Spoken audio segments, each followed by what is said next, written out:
Siketi, police are ramping up security following the murder of a Muslim leader outside of a New Jersey mosque. Imam Hassan Sharif was known for building bridges among faith communities and standing against the very violence that took his life. Currents News' Jessica Easthope has the latest from Newark. The reward is now up to $35,000 for anyone with information about the person responsible for gunning down Imam Hassan Sharif here outside of Masjid Muhammad in Newark Wednesday.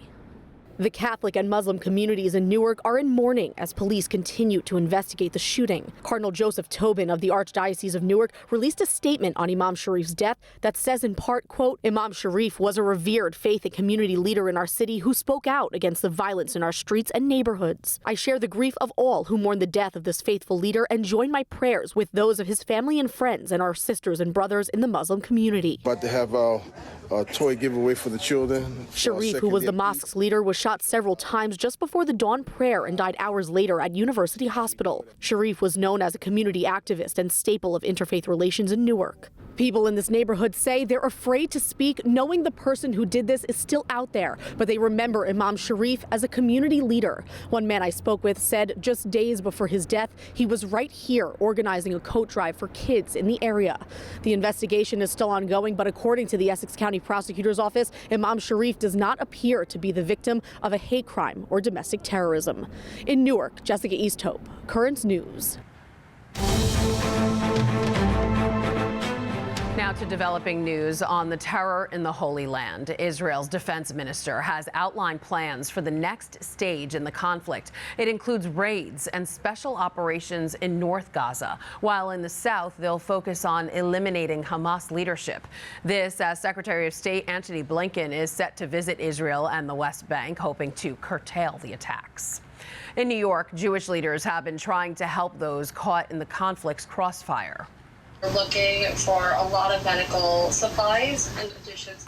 Shortly after the Hamas attack in October, Currents News spoke to Rabbi Brad Hirschfield, president of the National Jewish Center for Learning and Leadership.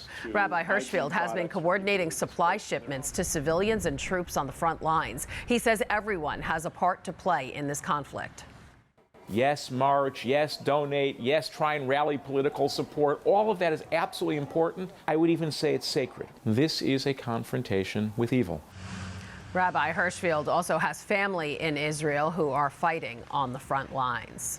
At the same time, a Palestinian restaurant has been dealing with various threats and bad reviews. Currents News' Katie Vasquez tells us it all started back in October. She has the story from Ditmas Park. These dishes are a delicacy at a yacht. Dozens of loyal customers continuously come to the Palestinian restaurant located in Ditmas Park, Brooklyn for the food, like Pega Pasilar, who has stopped here 3 times since it opened on December 21st. The food is great. Palestinian food is just one of my most favorite cuisine, but also this restaurant is amazing. But recently, the eatery has been caught in the middle of a war happening thousands of miles away. Since the conflict between Hamas and Israel began in October, all of the yacht's 5 locations in New York City have been bombarded with 1-star reviews. We were at 5, and then it kept going down to like 4.4 or 4 stars. Owner Abdul El-Anani says he's used to terrible feedback now and again, but he says the comments online have taken a frightening turn. We're going to bomb you, we're going to bomb your places, we're going to do all this. And makes him fear for the safety of his family. Now we have a baby, so it's different. So that care level just kind of like spikes up and you become more protective. Many people are attacking a yacht's menu. It's named From the River to the Sea.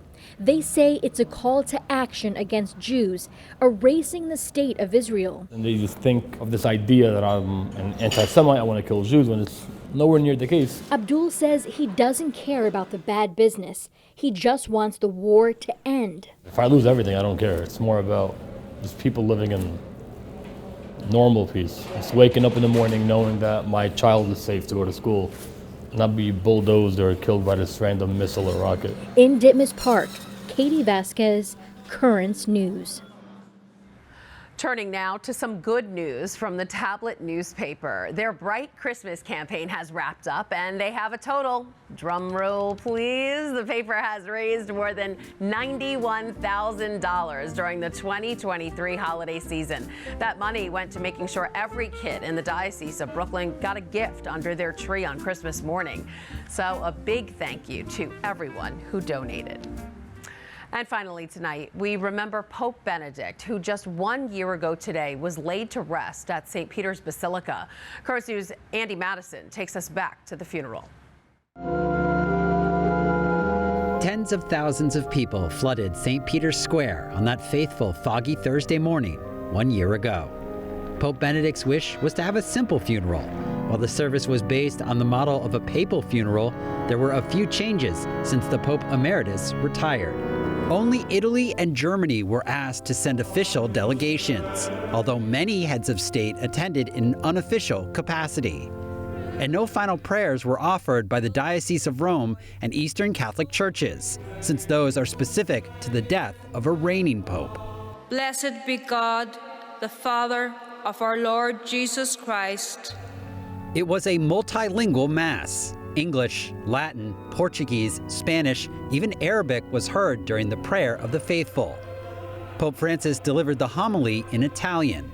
Padre, nelle tue mani consegno il mio spirito. The Holy Father remembered his predecessor's wisdom, tenderness, and devotion, telling the tens of thousands in attendance that the Pope Emeritus spread and testified to the gospel his entire life. After Pope Francis blessed the casket, it was taken inside St. Peter's Basilica for a private burial. It's there the public can now see the former pope in the Vatican grottos, where more than 90 pontiffs are also buried. Andy Madison, Currents News. Currents News had full coverage of that service. If you'd like to watch it, you can find it on our website, currentsny.tv. And that is this Currents News update. I'm Christine Persichetti. Thank you for joining us, because we are putting your faith in the news. Hope to see you again next time.